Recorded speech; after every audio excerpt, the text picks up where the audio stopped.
Galerinha do 9º ano, sejam bem-vindos a mais uma aula de História com o professor Ananias Carvalho. Vamos agora iniciar um conteúdo muito esperado por muitos de vocês. Vamos ao tema da aula de hoje. Olha só, galerinha, aula 236. Olha só o quanto a gente já percorreu nessa nossa viagem pela história do mundo e também a história brasileira. A gente vai abordar agora a Segunda Guerra Mundial, mas para que a gente possa compreender a Segunda Guerra Mundial, é interessante que a gente trabalhe, conheça um pouquinho sobre os antecedentes do conflito, o que basicamente fez com que eclodisse a Segunda Guerra Mundial, o conflito mundial mais sangrento da nossa história. Vamos agora à primeira cartela.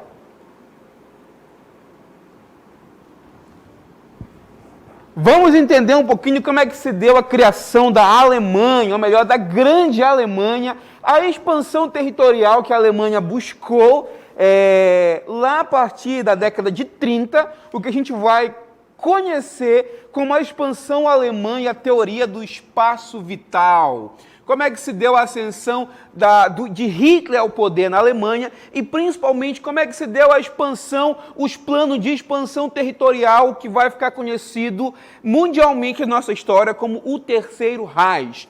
Vamos ao texto que fala para a gente. Com o fim do regime monárquico dos Kaisers, ou seja, os antigos imperadores da Alemanha, surgiu a República de Weimar, que ocorreu lá entre 1918 a 1933, que herdou uma grave crise econômica.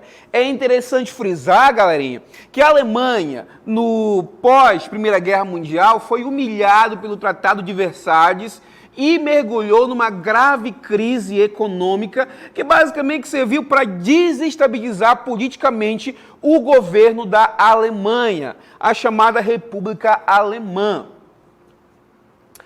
Vamos entender um pouco mais como é que se deu a ascensão de Adolf Hitler ao poder. A República estava governada por socialistas, católicos e social-democráticas que formaram um governo de coalizão.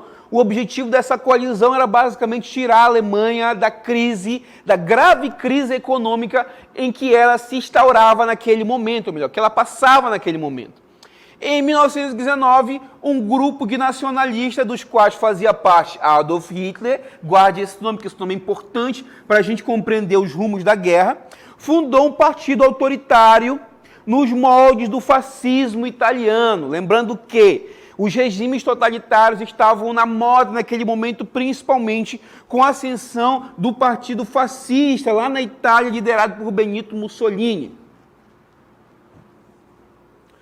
O grupo adotou o nome de Partido Nacional Socialista dos Trabalhadores Alemães. Presta atenção aqui, tomem nota, 9º ano, o nome do partido liderado por Adolf Hitler, Partido Nacional Socialista dos Trabalhadores Alemães, que atendia pela sigla nazi, daí vem derivada a palavra nazista, que nada mais é do que a abreviação do partido fundado lá por Adolf Hitler. Eles eram opositores dos grupos socialistas, comunistas, que se alinhavam aos moldes do russo lá de 1917. Os principais opositores, os principais inimigos dos nazistas eram justamente os grupos socialistas comunistas que eram influenciados diretamente por Moscou, que vocês sabem, se tornou um país socialista, melhor, a Rússia se tornou um país socialista pós-revolução de 1917. Outros opositores que os nazistas procuravam intimidar eram os judeus. Daqui a pouco a gente vai explicar de forma mais sucinta, melhor, de forma mais aprofundada, da onde vinha o ódio dos nazistas pelos judeus. Ok, gente? Continue anotando, tomando nota, que isso aqui é importantíssimo para a gente entender o como e o porquê eclodiu a Segunda Guerra Mundial. Seguindo ao texto, Hitler e seus seguidores tentaram assumir o poder em uma cervejaria em Munique. Proclamaram o fim da República. Após o episódio, Hitler foi preso. Enquanto esteve sob custódia, escreveu o que é considerado o livro guia do nazismo, Mein Kampf, Minha História, que ele basicamente formula as teses do que viria a ser a sua doutrina antissemita e seus planos de dominação e expansão dos alemães, acreditando que eles pertenciam a uma raça superior, os arianos, portanto, tinham a obrigação e o direito de se apossar de outros territórios europeus e subjugar os povos que eles julgavam inferiores a eles. Resumindo aqui, Hitler tentou tomar o poder num golpe iniciado na cervejaria de Munique, falhou miseravelmente nessa primeira tentativa, foi preso e na prisão escreveu seu livro, que seria o Guia dos Nazistas, Mein Kampf, Minha Luta, onde basicamente ele descreve todo o percurso que ele havia feito e também fundou as bases do que seria a doutrina nazista. Até a crise de 29, o partido nazista passou despercebido entre os alemães. Porém, os 6 milhões de desempregados passaram a se filiar ao Partido Nacional Socialista, ao lado de ex-soldados, estudantes, agricultores e demais descontentes com a República de Weimar. As tropas da SA, do Serviço Secreto Alemão, começaram a agir livremente e a popularidade dos nazistas se impôs. Basicamente, para a gente resumir o que aconteceu, a Alemanha passava por uma crise econômica e social, política também, sem precedentes. Imagina um país à beira do caos, um país colapsado, um país onde a maioria da população era desempregada. Isso, gente, se tornou uma terra fértil para germinar pensamentos autoritários, ideias autoritárias, ideias que buscavam exaltar o nacionalismo, ou seja, o sentimento nacionalista aflorado no alemão, e tentar pegar esse sentimento e colocar, germinar na cabeça dos alemães que a culpa da crise que estava estourada no seu país não era do alemão, até porque eles julgavam que o alemão era superior, uma raça superior. Imaginem só, gente, um país mergulhado na crise, um país cheio de desempregados, e vinha um cara com a ideia de que nós somos superiores, então não temos que passar por isso. Obviamente que essa ideia germinou na cabeça ali da elite alemã, e logo os nazistas começaram a se tornar bastante popular naquele país. Isso foi fundamental para a ascensão de Hitler no poder, que a gente vai começar a estudar posteriormente. Vamos seguir agora a nossa aula no slide. Para alcançar o poder, o Partido Nazista conquistou a maioria no parlamento e indicou Hitler para a chancelaria, que nada mais é do que o líder político da nação. Lembrando que a Alemanha, naquele momento, também tinha essa figura do chanceler, que basicamente liderava a política do país naquele momento. Então vocês estão vendo que Hitler já ascendeu a um posto de bastante relevância naquele momento na Alemanha, mas ele queria mais, ele queria ser o chefe supremo do Estado, ele queria ser o Führer, ele queria ser o líder, e para isso vai começar a compreender uma série de medidas que a gente vai começar a entender neste momento, galerinha. Hitler defendia a ideia de que a Alemanha havia sido derrotada na Primeira Guerra Mundial devido a traições internas e acusava os seus principais inimigos, que eram os judeus. Para o Hitler, uma das causas da crise alemã, da situação deplorável que a Alemanha se encontrava, era justamente os judeus. Naquela época, gente, existia uma onda, não apenas na Alemanha, mas também de forma global, de antissemitismo, de antissemitismo que pregava basicamente a eliminação dos judeus, tanto do território da Alemanha como também de outros territórios. Muitas vezes a gente pensa, de maneira equivocada, que o antissemitismo surgiu na Alemanha nazista. Mas é importante ressaltar, gente, que esse sentimento antissemita era bastante divulgado em outros países. E Hitler apenas se apropriou daquele sentimento que já existia na maioria dos povos da Europa e começou a pregar mais e mais e mais o antissemitismo na Alemanha, colocando os judeus basicamente como os principais responsáveis pela crise que a Alemanha passava naquele momento. Vamos agora adiante na aula. A conquista do poder político foi o primeiro passo para a realização de seus objetivos.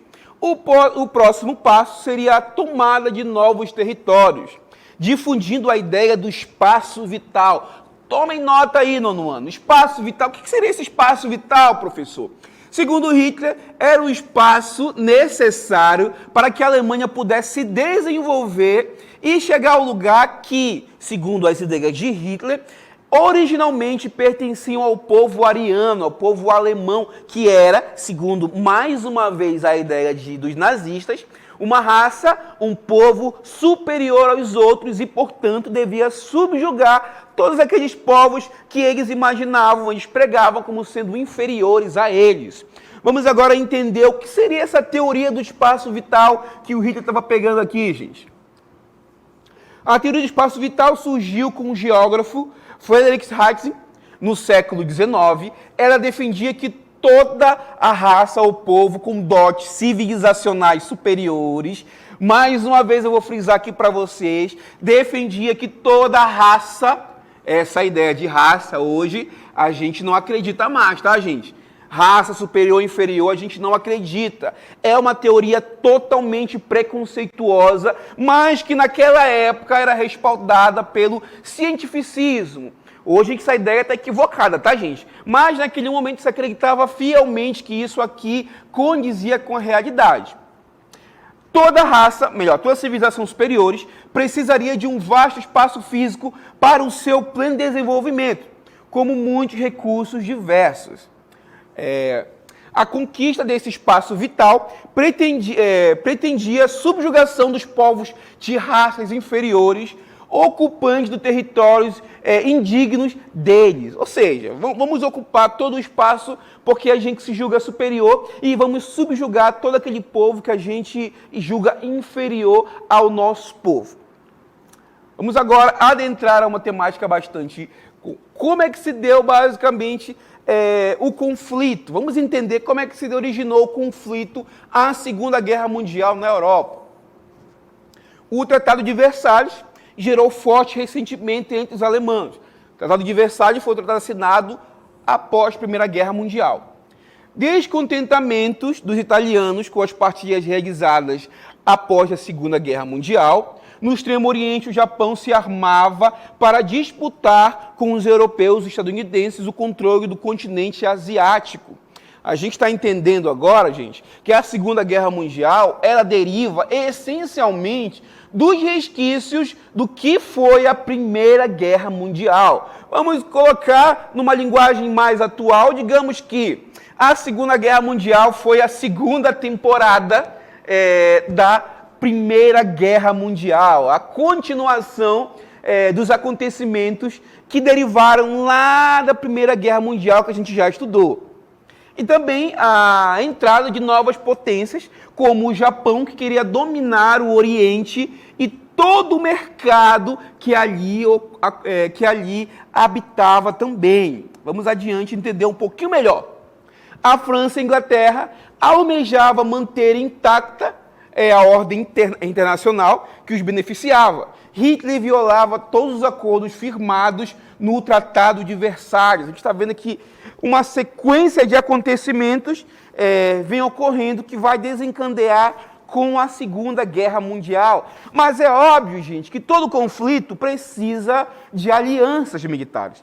Imagina vocês, a Europa em tensão, Hitler com a ideia de expandir o seu território, a França, a Inglaterra com a política de apaziguamento, de tentar manter a ordem que estabelecia, que obviamente privilegiava a elas, França e Inglaterra.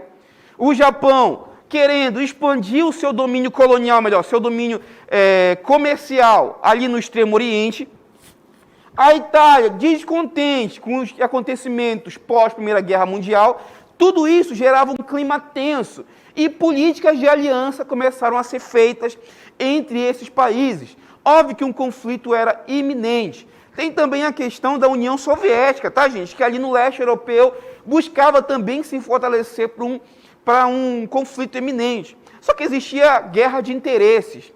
Vale lembrar, tá, gente, que tanto a Alemanha como França e Inglaterra, tinham um inimigo em comum, que era justamente a Rússia socialista. Todo esse clima tenso vai desencadear num conflito armado que a gente vai começar a compreender nesse momento. Vamos lá, aula, na tela para a gente. As políticas de aliança. Vamos entender como é que se deu a formação do eixo, que nada mais é do que uma aliança firmada pela Itália, Roma, pela Alemanha, Berlim, e pelo Japão, Tóquio. Essa aliança militar ficou conhecida como o eixo Roma-Berlim-Tóquio, ou comumente conhecido apenas como o eixo. Ok, gente? Um dos lados em conflitos na Segunda Guerra Mundial. A política de apaziguamento consistia em ceder território à Alemanha a fim de evitar uma guerra. Essa política de apaziguamento era basicamente estreitada, colocada em prática tanto por Grã-Bretanha quanto por França.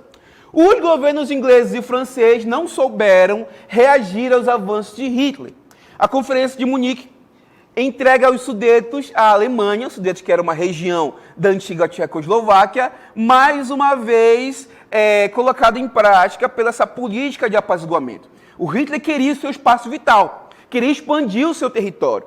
Então ele não mediu esforços para anexar países menores que ali compunham a região próxima à Alemanha. Um desses territórios foram os Sudetos, que pertenciam basicamente à Tchecoslováquia. Em meio a isso, a gente tem a formação aqui dos aliados, ou melhor, das alianças que se formaram pré-Segunda Guerra Mundial. De um lado, os aliados, que no primeiro momento era formado apenas pela Inglaterra e por França, e de outro lado, o eixo Roma-Berlim-Tóquio, formados pela Alemanha, pela Itália e pela França. Por que, professor? O senhor disse que no primeiro momento só esses dois eram aliados. Porque tanto a União Soviética quanto os Estados Unidos vão entrar em conflito em um outro momento da guerra. Em cima disso também, com essa política de aliança, houve a chamada assinatura do que a gente vai conhecer como Pacto de Não Agressão Germano-Soviético, um contrato assinado por Joseph Stalin, líder político da União Soviética, com Adolf Hitler, com a finalidade de não agressão, tanto com a Alemanha em relação à União Soviética e vice-versa. Qual era o objetivo de Hitler com isso, gente? Fazer com que tanto a União Soviética e a Alemanha não entrassem em conflito armado naquele momento. Óbvio, gente, que era uma ideologia diferente. O Hitler, como a gente já estudou, odiava comunista, odiava socialista. E também o Stalin tinha essa noção de que mais cedo ou mais tarde Hitler iria atacar a União Soviética. Mas ele também queria ganhar tempo para preparar o seu exército para o conflito iminente. Hitler não queria batalhar em dois frontes, batalhar tanto contra a França e Inglaterra, como também contra a União Soviética do outro lado. Então esse pacto, no primeiro momento, foi bom para os dois, mas a gente vai ver que esse pacto não vai durar muito. Próximo slide para a gente. Decididos a expandir suas fronteiras, em 1º de setembro de 1939, os nazistas alemães invadem a parte ocidental da Polônia. Isso aqui é interessante, tá, gente? A partir do momento que os nazistas rompem um acordo e invadem a Polônia, Inglaterra e França se mobilizam e a guerra eclode na Europa. A gente está vendo que esses acontecimentos que o professor acabou de relatar para vocês deram origem a um dos conflitos mais sangrentos da nossa história. Ok, gente? Agora a gente vai colocar em prática o que a gente aprendeu na aula de hoje na nossa dinâmica local interativa.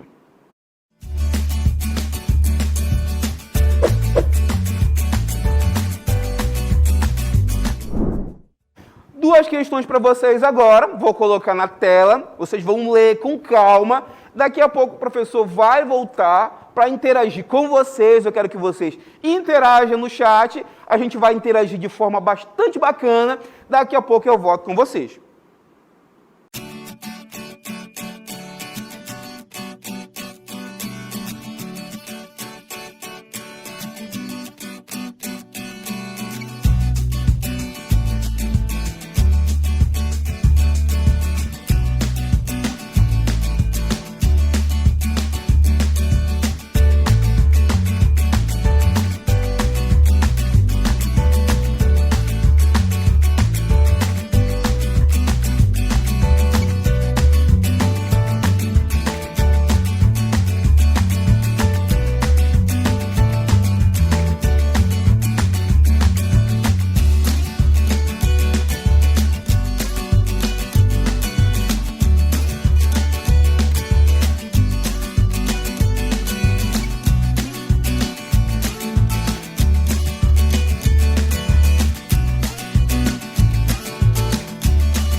Voltamos, nono ano, para a nossa interatividade agora. Mas antes disso, eu queria relembrar vocês as duas questões que a gente passou antes do nosso intervalo.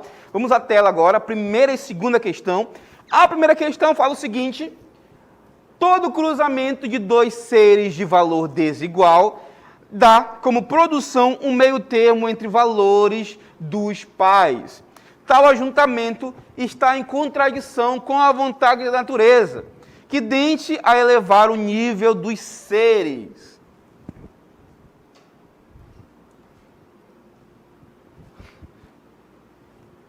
Esse objetivo não pode ser atingido pela união de indivíduos de valores diferentes, mas só pela vitória completa e definitiva dos que representam o mais alto valor. O papel do mais forte é o de dominar e não o de se fundir com o mais fraco, sacrificando assim a sua própria grandeza. Isso aqui é um trecho do livro Mein Kampf, de Adolf Hitler, que basicamente prega a pureza da raça ariana e conflitando o que ele chama de união com raças inferiores ao alemão. Vamos agora à pergunta em si. No livro Mein Kampf, Hitler expressa que, letra A necessidade de preservação da raça pura justificava o domínio e a eliminação das demais raças e a expansão da Alemanha. Letra B, o racismo e o autoritarismo serviriam para defender a elevação da raça pura eslava e o extermínio dos judeus. Letra C, o movimento nacional socialista desaprovava o antissemitismo e o aperfeiçoamento genético por meio da eugenia. Letra D, os alemães eram superiores e a raça ariana é inferior, justificando desse modo o espaço vital. Letra E, o mito de superioridade da raça ariana servia para que os nazistas estimulassem o internacionalismo e o liberalismo. Vamos agora à interatividade de vocês aqui. Quero ver o que vocês colocaram para a gente aqui. O João Batista respondeu que a alternativa correta é a letra A. A Isabela também aqui respondeu novamente que é a letra A. A Yasmin respondeu aqui também no chat privado que a resposta correta é a letra A. A maioria de vocês aqui apostando as suas fichas na letra A. A Ruth Santos aqui também respondeu para a gente no chat que a resposta correta da questão 1 é a letra A. A maioria de vocês aqui participando da aula, apostando que a alternativa correta é a letra A. Vamos ao gabarito agora da primeira questão, ver se vocês conseguiram acertar. Gabarito, resposta correta, letra A. Comentário sobre essa questão: a ideologia nazista, desenvolvida em detalhe no livro Mein Kampf, Minha Luta, por Hitler, tinha como principais pilares a superioridade da raça ariana ou branca. Para Hitler, a raça ariana, o qual, segundo ele, concebia os alemães pertencimento, era superior a todas as demais e tinha a missão de subjugá-las, de dominá-las, a fim de usá-las como mão de obra escrava para a construção do Terceiro Império ou Terceiro Reich. Quando não mais fossem úteis a esses propósitos, essas raças inferiores seriam terminantemente eliminadas. Essa aqui é a ideologia pregada pelos nazistas. Vamos agora à segunda questão na tela para a gente. Segunda questão, uma questão do Brasil Escola. O Pacto Germano-Soviético fazia parte das intenções territoriais de Hitler sobre o leste europeu. Entretanto, por trás do pacto havia um importante objetivo estratégico alcançado por Hitler, que era: letra A, garantir a neutralidade da União Soviética no começo da guerra. Letra B, garantir o apoio soviético caso a Alemanha fosse atacada pela Inglaterra. Letra C, garantir o apoio do povo alemão para a guerra, uma vez que uma hipotética guerra contra a União Soviética era impopular. Letra D, garantir o fortalecimento alemão no campo diplomático, que estava enfraquecido desde a Conferência de Munique. Letra E, resolver a disputa territorial que os dois países possuía em relação a Bessarábia? Vamos agora ver o que vocês estão respondendo para a gente. O Juliano respondeu aqui que a resposta correta é a letra B. A Nayara respondeu para a gente que a resposta correta é a letra A.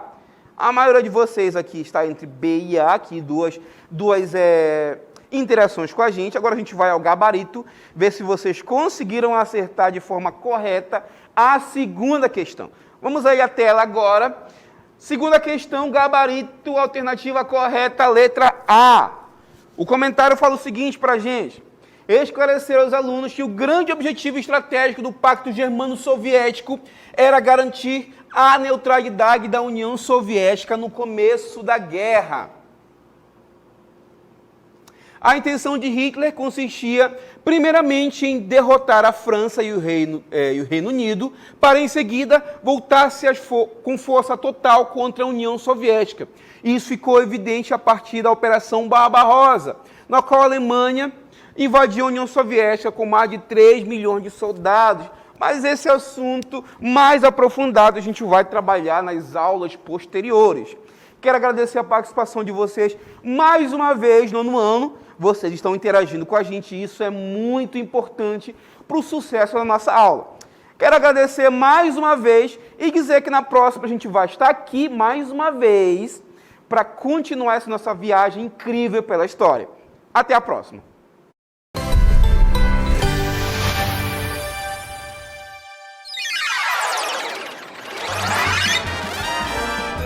A sua aula continua no próximo vídeo.